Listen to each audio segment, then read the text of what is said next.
Alright, what's going on everyone? Soltfire coming at you with week 9 of the Natural Gold Digger League. This week, I kind of made a bit of a twist to my team with the help of my friend Kurt Rocks. He helped me prepare a little bit for this week because he has access to Jirachi and Porygon 2, which both of which could have been kind of tedious for my team to deal with.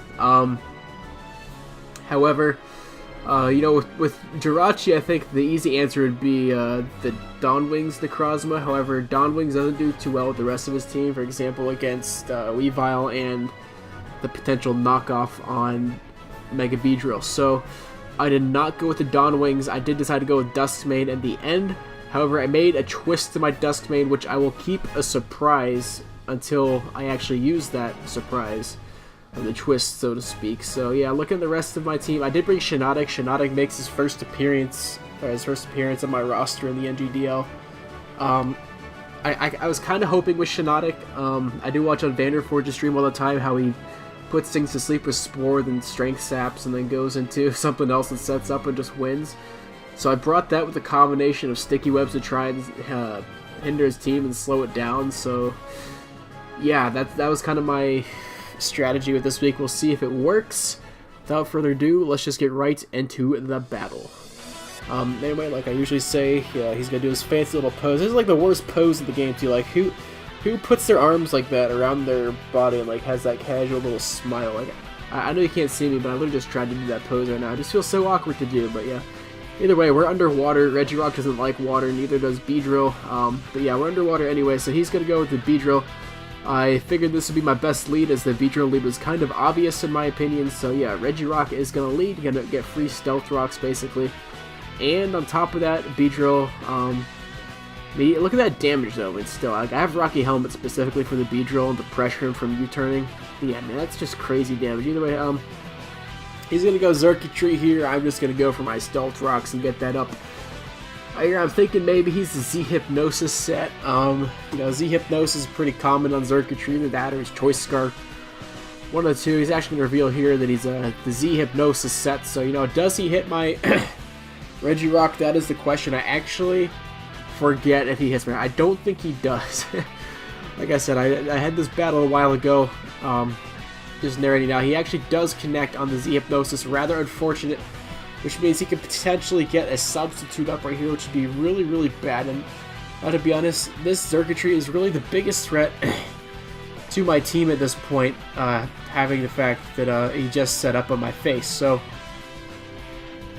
yeah, I am actually going to wake up turn 1. I was going to go for the Toxic there. I don't know why I clicked Toxic. I should go for something else. However, he is behind the substitute. Just going to go for the Thunderbolt.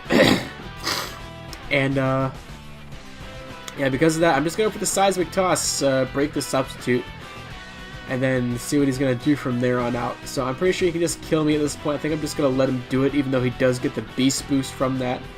Valis really has no other use against his team, to be honest, aside from switching into Beedrill, which it couldn't really do from that range anyway with the amount of HP it had. So, yeah, I figured it'd just be best in the long run to just sacrifice the thing, get a fresh switch into Witchcraft, the Shiinotic. So I was expecting maybe a substitute right here because he'd expect a Spore, so I just figured, I'm just going to go for the Moonblast instead of sporing his little buttocks. Once somebody reveals substitute for me on a Pokemon, I will never go for a non-attacking move, like almost never, unless it's Taunt and I know I can outspeed them, for example, or Spore and I know I can outspeed them. But yeah, he just goes for that substitute fails. Go for the Hidden Power.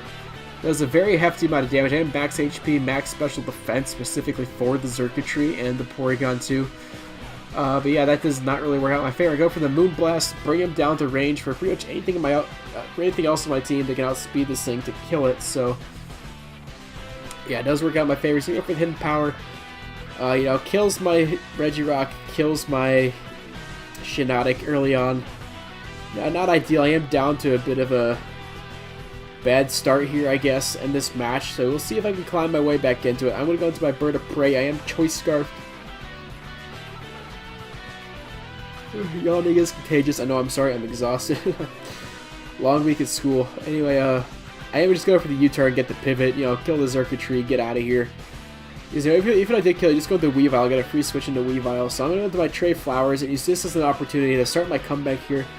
And it's going to go to the Lycanroc. I do just want to get my Sticky Webs up at this point to kind of slow down the Weavile and the Beedrill should they come in later in this match. And of course they will at some point.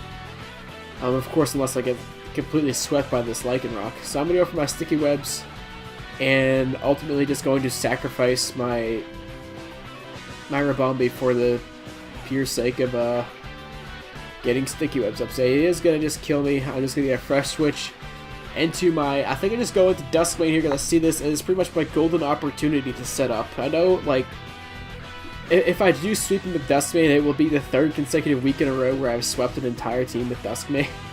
He's just going to go for the taunt here. So smart play on his part. I think he was expecting me to go for the Automize here, or the Rock Polish, either one, or maybe in the Swords Dance. So that's not going to work out. He's going for the taunt again, I suppose, predicting a switch. However, I am just going to go right for the Photon Geyser on this guy, and it is just going to easily KO that Lycanroc. So yeah, Lycanroc goes down, and right here you're just going to go to the Weavile, pressure me with a knockoff. I did not get the Automize off, so I think at this range he still outspeeds me even under the web, so I don't want to stay in here. I actually am going to switch into something else to take this hit.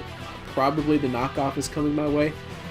So I figure this is a good opportunity to switch. Like I said, I'm just going to go into my my Vaporeon because I think I can take it pretty well. Although I don't like losing my leftovers on Vaporeon, but you know, still should work. I actually take that very, very well, so that tells me, you know, I can probably just go for a free Scald here or Toxicon, whatever I want. He's going to go into the French Snack, but I saw this coming, so yeah, I figured it was not worth risking going for the Scald when he has Storm Drain French Snack in the background. So yeah, I'm just going for the Toxic, and that is huge because Gastrodon obviously is a big threat to Duskmane, wink wink. So yeah, I got this thing poisoned, which is good. Getting a wall poison is always ideal. And right here, I believe I just go for the Wish. Yeah, I did go for the Wish. And I think he just predicts a switch here, and he's going to go for the Scald. However, I have Water Absorb, so that's just going to be a free HP back. Thank you, sir. And I believe I see this as a golden opportunity, and I'll explain my reasoning in a minute. Okay, I'll explain my reasoning to switch into Duskmane Necrozma, and here's why. Okay, you'll see why. If he Scalds me, it's no big deal. He actually goes for Toxic, so that works out even better. I take no damage, so yeah, he does not go for Earthquake or Earth Powered either. Okay, here is the plot twist. I'm gonna go for the Automize here, just so I can outspeed the Beedrill and the Weavile when they do come back in. So he goes into the Simba, which is a good play in my opinion. You know, obviously Fire type is a good matchup against my Duskmane here. So I'm gonna Automize up, and keep in mind, I'm pretty sure, yeah, I'm still at full health, so you know that's not looking good for him. I'm gonna go for the Photon Geyser at this range. I ran the calc. It does kill. Yeah, easily does kill the inferior lion in this battle because I am obviously the better lion. He's gonna go to the Weavile. And here's where the plot twist comes, okay? Here's where the plot twist comes. This is what I've been hyping up, okay? I'm actually going to go, as you'll see, as he finishes doing the pressure, you know, exerting my pressure, I'm going to go for the Heat Wave. I have actually like a mixed variant on Duskmane and Necrozma. So I do have the Heat Wave. The Heat Wave was originally there for the Jirachi and the Weavile, although Sunsteel Strike would have been fine for the Weavile, but Heat Wave was there for the Jirachi to catch it off guard. And of course the Gastrodon is a problem too, right? About that. No, it's not, because I carry Bloom Doom. Yay! Z Solar Beam on Duskmane Necrozma. Special Duskmane for the win. Literally going to easily take out this Gastrodon. He never saw this coming, I guarantee it. This was Kurt Rox's idea, so thanks to him for advising me on that there. I did have another plan for dealing with this team, which I think could have worked out too, but you know, this is just a funnier method, so I was like, I'm going to go for the funny method instead. So yeah, I did that, and he's going to go into the Beedrill. I'm not going to risk missing the Heat Wave, so I am just going to go for the Photon Geyser, as I do easily outspeed this Beedrill, and that will be the game. So this is the third week in a row where I have a Duskmane Necrozma sweep. Next week is against the Killer Nacho. That is going to be a very hard match. We are the two leaders in my division right now, so it's going to be a battle a fight to the death to see who can keep. Like, obviously, I'm still in first place, or I think I'm first place after this week, so I am in first place. Will I keep my first place, or will he overtake it? Because if he wins, we'll have a tie record, and I think with the difference in differential, that would give him the advantage over me and the league. So yeah, looking forward to seeing you guys in that battle versus the Killer Nacho, and I'll see y'all next week. Bye bye.